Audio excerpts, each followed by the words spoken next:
পড়ো আউযু বিল্লাহিল আযীম ওয়া বিওয়াজহিল কারীম ওয়া সুলতানিহিল কদীম মিনাশ শাইতানির রাজীম। এই চারটা শব্দ দিয়ে এই দোয়াটা যে পড়বে, এই দোয়াটা পড়ার সাথে সাথে শয়তান চিৎকার মারে আর ঘোষণা দেয়, আজকের দিনের জন্য আমার ওয়াসওয়াসা থেকে তুই মুক্ত হয়ে গেলি।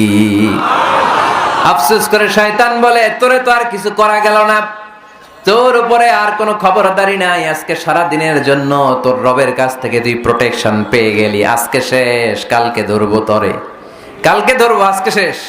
এই জন্য এই দোয়াটা পড়বেন, আউযু বিল্লাহিল আযীম ওয়া বিওয়াজহিল কারীম ওয়া সুলতানিহিল কদীম মিনাশ শাইতানির রাজীম। এই রেকর্ড হইতেছে, ইউটিউবে শুনে নিন, এটা পড়বেন। এরপরে নবীর একটা সালাম দিবেন, আসসালামু আলাইকা আইয়ুহান নবী ওয়া রাহমাতুল্লাহি ওয়া বারাকাতুহু। তারপরে ডান পা দিয়ে ঢুকবো আমরা। মসজিদে ঢোকার সময় কোন পা?